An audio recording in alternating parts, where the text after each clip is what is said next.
ಗೃಹಲಕ್ಷ್ಮಿ ಯೋಜನೆಯ ಹಣ 2 ತಿಂಗಳಿನಿಂದ ಬಿಡುಗಡೆಯಾಗದಿರುವುದಕ್ಕೆ ಶಾಸಕ ಮಹೇಶ್ ತೆಂಗಿನಕಾಯಿ ತೀವ್ರ ಆಕ್ರೋಶ ವ್ಯಕ್ತಪಡಿಸಿದ್ದಾರೆ. ಇದು ಸರ್ಕಾರದ ಗ್ಯಾರಂಟಿಗಳ ಮೇಲಿನ ಮೋಸ ಎಂದು ಆರೋಪಿಸಿದರು. ಅಧಿವೇಶನದಲ್ಲೇ ಈ ವಿಚಾರ ಪ್ರಸ್ತಾಪಿಸಿ ಮಹಿಳಾ ಮತ್ತು ಮಕ್ಕಳ ಕಲ್ಯಾಣ ಇಲಾಖೆಗೆ ಪ್ರಶ್ನೆ ಹಾಕಿದ್ದರೂ ಸ್ಪಷ್ಟ ಉತ್ತರ ಸಿಗುತ್ತಿಲ್ಲ ಎಂದರು. ಫೆಬ್ರವರಿ-ಮಾರ್ಚ್ ತಿಂಗಳ ಹಣ ಇನ್ನೂ ಜಮಾ ಆಗಿಲ್ಲ.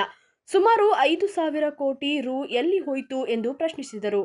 1,24,00,000 ತಾಯಂದಿರಿಗೆ ಹಣ ತಲುಪಿಲ್ಲ. ಕೂಡಲೇ ಬಾಕಿ ಹಣ ಬಿಡುಗಡೆ ಮಾಡದಿದ್ದರೆ ಬೀದಿಗಿಳಿದು ಹೋರಾಟ ಮಾಡುತ್ತೇವೆ ಎಂದು ಎಚ್ಚರಿಕೆ ನೀಡಿದರು. ಗೃಹಲಕ್ಷ್ಮಿ ಸಂಬಂಧಪಟ್ಟಾಗೆ ಕಳೆದ ಅಧಿವೇಶನದಲ್ಲಿ ಕೂಡ ನಾವು ಇದರ ಬಗ್ಗೆ ಭಾಳ ವಿಷಯಗಳನ್ನು ಪ್ರಸ್ತಾವನೆಯನ್ನು ಮಾಡಿದ್ವಿ. ಸರ್ಕಾರ ತಪ್ಪು ಮಾಹಿತಿಯನ್ನು ಒದಗಿಸುವ ಮುಖಾಂತರ ರಾಜ್ಯದ ಜನತೆ ಕ್ಷಮೆ ಕೋರ್ತಕ್ಕಂಥ ಸಂದರ್ಭವನ್ನು ಕೂಡ ಒದಗಿಸುವಂಥದ್ದಾಗಿತ್ತು. ಆದರೆ ಅಧಿವೇಶನ 10ನೇ ತಾರೀಕಿಗೆ 8ನೇ ತಾರೀಕಿಗೆ ಪ್ರಾರಂಭವಾಗಿ 10ನೇ ತಾರೀಕಿಗೆ ಕ್ವಶನ್ ಬಂದಂಥ ಸಂದರ್ಭದಲ್ಲಿ ಸನ್ಮಾನ್ಯ ಮುಖ್ಯಮಂತ್ರಿಗಳು ಹೇಳಿದರು, ತಕ್ಷಣ ನಾವು ಆ ದುಡ್ಡನ್ನು ಹಾಕಿಸ್ತೇವೆ ಅಂತಂದೇಳಿ.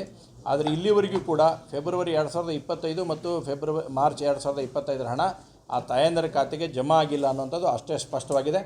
ಅದರ ಜೊತೆಗೆ ನಾವು ಬೇರೆ ಬೇರೆ ಜಿಲ್ಲೆಗಳ ಮಾಹಿತಿಯನ್ನು ತೆಗೆದುಕೊಂಡಂಥ ಸಂದರ್ಭದಲ್ಲಿ ಮೊದಲು 3 ಜಿಲ್ಲೆಗಳು ಸರಿಯಾಗಿರ್ತಕ್ಕಂಥ ಉತ್ತರವನ್ನು ಕೊಟ್ಟಿದ್ದು, ಉಳಿದ ಜಿಲ್ಲೆಗಳು ಕೂಡ ನಾವು ಮಾಹಿತಿಯನ್ನು ಕೇಳಿದಾಗ ಯಾವ ರೀತಿ ಸಚಿವರು ಉತ್ತರ ಕೊಟ್ಟಿದ್ರು ಅದೇ ರೀತಿ ಉತ್ತರವನ್ನು ಕೊಡ್ತಕ್ಕಂಥ ಪ್ರಯತ್ನವನ್ನು ಜಿಲ್ಲೆಯವರು ಮಾಡಿದರು. ತದನಂತರ ನಾನು ರೆಕ್ಟಿಫಿಕೇಷನ್ ಅವ್ರ ಕಡೆಯಿಂದ ಕೇಳಿದಂಥ ಸಂದರ್ಭದಲ್ಲಿ ಸೇಮ್ ಡೇ 2ನೇ ಉತ್ತರವನ್ನು ಕೊಡುವಂಥ ಪ್ರಯತ್ನವನ್ನು ಅವ್ರು ಮಾಡಿದ್ದಾರೆ, ಕೊಟ್ಟರು. ಅದರಲ್ಲಿ 2025 ಫೆಬ್ರವರಿ ಮತ್ತು ಮಾರ್ಚ್ ಹಣವನ್ನು ನಾವು ಹಾಕಿಲ್ಲ ಅಂತಕ್ಕಂಥ ಮಾಹಿತಿಯನ್ನು ಸಂಪೂರ್ಣವಾಗಿ ವಿತ್ ಡಾಕ್ಯುಮೆಂಟೇಷನ್ ಇವತ್ತೆಲ್ಲ ಕೂಡ ಅವನ್ನ ಬಿಡುಗಡೆ ಮಾಡುವಂಥ ಕೆಲಸವನ್ನು ಮಾಡಿದ್ದೇನೆ. ಮತ್ತು ನಾವು ಸರ್ಕಾರಕ್ಕೆ ಆಗ್ರಹ ಮಾಡ್ತೀನಿ, ನೀವೇನು ಇವತ್ತು ಗೃಹಲಕ್ಷ್ಮಿ ಖಾತೆ ಹೆಸರು ಹೇಳಿಕೊಂಡು ತಾಯಂದಿರ ಓಟ್ ತೊಗೊಂಡು ಇಷ್ಟು ದೊಡ್ಡ ಪ್ರಮಾಣದಲ್ಲಿ ಮಾಡಿರಿ, ಯಾವುದೇ ಕಾರಣಕ್ಕೂ ಆ 1,24,00,000 ತಾಯಂದಿರಿಗೆ ಮೋಸ ವಂಚನೆಯನ್ನು ಮಾಡಲಾರ್ದ ನೇರವಾಗಿ ತಕ್ಷಣ ಹಣವನ್ನು ಹಾಕಬೇಕನ್ನೋಂಥ ಆಗ್ರಹವನ್ನು ನಾನು ಮಾಡ್ತೇನೆ. ಇಲ್ಲಾಂದರೆ ಭಾರತೀಯ ಜನತಾ ಪಾರ್ಟಿ ಕಳೆದ ಅಧಿವೇಶನದಲ್ಲಿ ವಿಧಾನಸೌಧ ಒಳಗಡೆ ನಾವು ಸಾಕಷ್ಟು ಹೋರಾಟವನ್ನು ಮಾಡಿದ್ದೇವೆ.